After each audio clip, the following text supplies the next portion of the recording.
Hello everybody, this is Infamous OG1973, and today I am going to be bringing you another video for Gaming with Infamous. I will be showing you how easy it is to install Multi-MC5 for Minecraft. It's an alternative launcher for Minecraft. Instead of doing the Minecraft launcher that's just come out, this is a pretty good alternative. Before I get started, I'm going to show you what I have to do in order to install anything on a Linux, considering I just switched over from a Windows 7 to a Linux. I'm on Linux Ubuntu, and this right here is a software manager.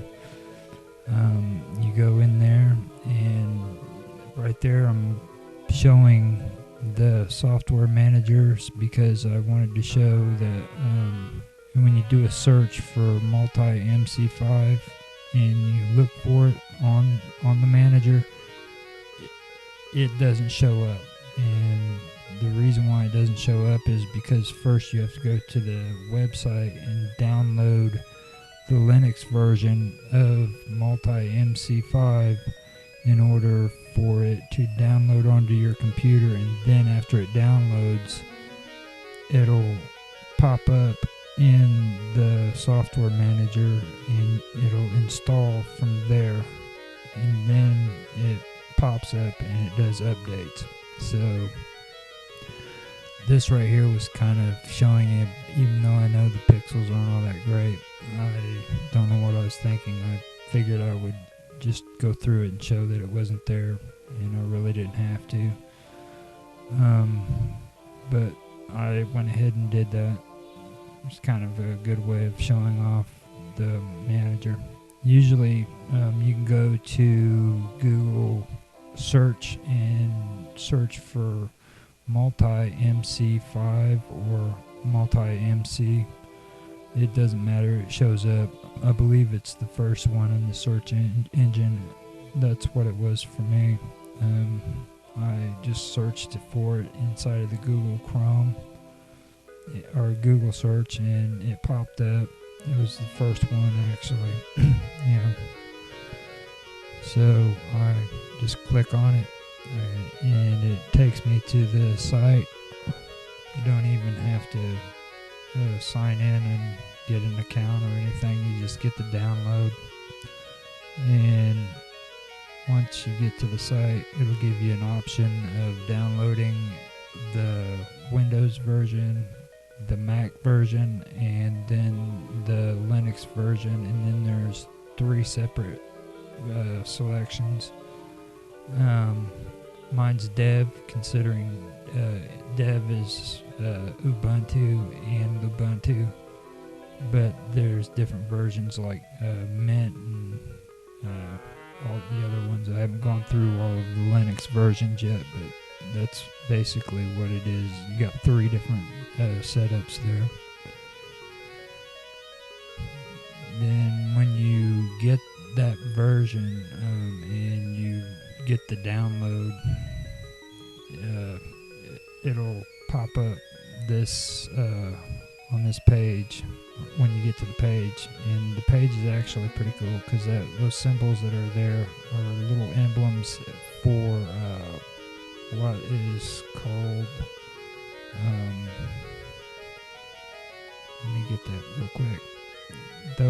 That's what makes it so cool. They're called instances, and like each instance is for, like, if you want to have a different version of Minecraft, like if you want to have 1.12.2 with all the mods that you want for that one on that instance, you can put it on there, and then say you want an instance with 1.7.10 version on it with all the mods for that one on that instance, then you can have that one separate from 1.12.2, and they don't interfere with one another.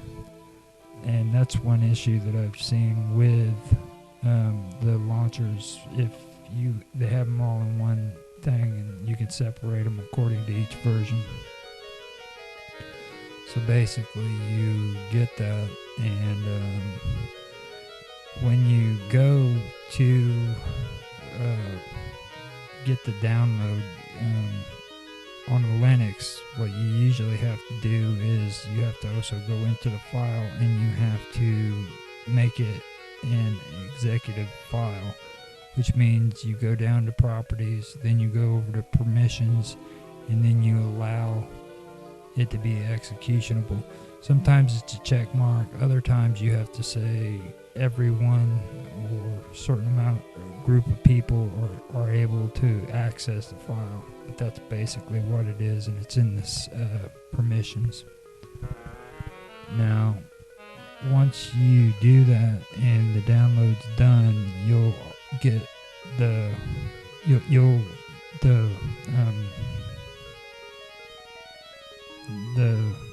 freaking software manager will pop up, and when it does pop up, all you have to do is hit install, and once you hit install, it'll start installing the program.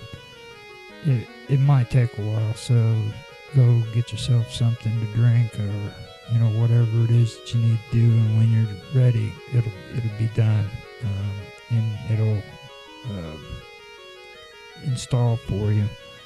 And once it installs, like I said, there'll be a pop-up, or it'll be finished, and you hit you back out of it basically, and then down on the left-hand side you get your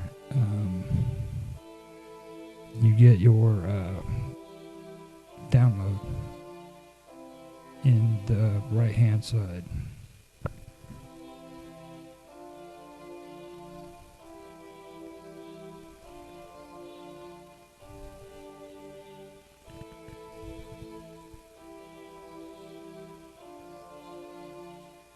Okay, so after the download is done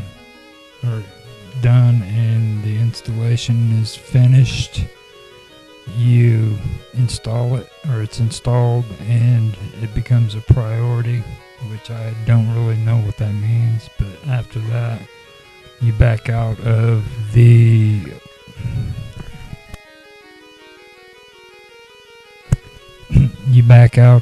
the software manager, and you go into the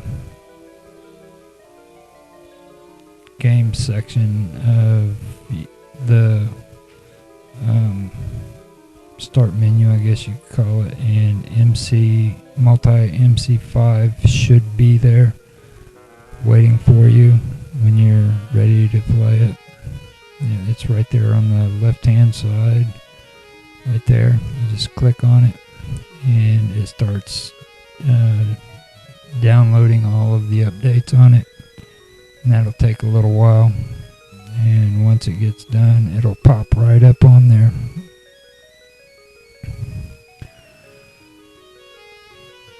Now, this might take a while, so if it takes too long, I'm going to go ahead and take that clip out, because we'll be sitting here forever.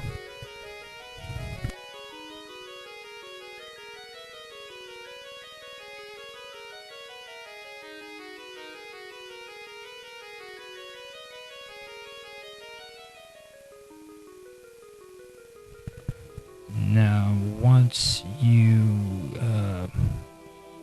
get done with getting your download and the updates all taken care of, you're going to go into multi-MC5, and my suggestion to you would be the first thing you need to do is go into your settings. Now, your settings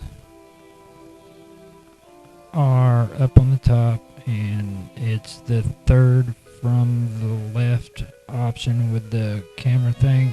Now, when you go in there, you need to go to your Java settings, and in your Java runtime, you need to either install the Java setup that you have on there, or if you are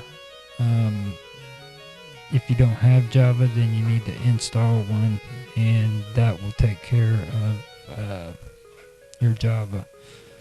Now there underneath it, it has auto detect as an option and test, and the test tests out the Java that you're trying to put in there to see if it's good. It'll tell you if it's a success or not, and I suggest that you do that because that's very important. Check out that area because it has a lot of stuff in there concerning mods and doing source forge, which is important for mods too, so that's also another good idea. And these are the options that I was talking about. It'll start showing it to you and you'll get an idea of what I'm talking about, but you have to go through all those and get it straightened out. They also have a really cool option too in there when it comes to your Java. It's called PermGen, and you can take and you can allocate memory to your minimum memory allocation, your maximum memory allocation, and then you have PermGen. And what I've noticed from leveling it out is that you use less memory when it comes to booting than when you don't use the PermGen. And the reason why I like that is because I learned through using FoamFix, the mod FoamFix, that your CPU and your GPU, your CPU transmits information to your GPU during the boot up of the game, and it causes your CPU and your GPU to use the most memory out of the whole time. Now with FoamFix Anarchy, what it does is it prevents duplication, excessive duplication, and it also stops like garbage data that's garbage from just being put into your GPU.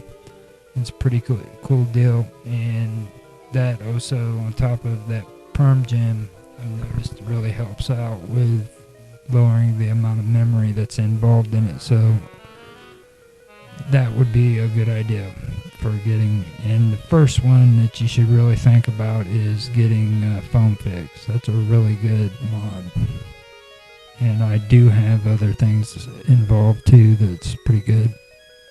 On there they have settings up above that will help you for like support. You have help and support, your folders. You can add your instance, which I was talking to you about, and then you have updates and your help. If you need help, they've got it. So it's a really good setup. Like I said, give it a try. I think it's a really good alternative. I've been using it now for I'd say a good 2 months, and it's been really helpful. So if you like what you've seen, please give me a like, subscribe, share, make comments. I'd love to hear what you have to say. This is Infamous OG1973, and I hope you have a good day, and thank you for watching.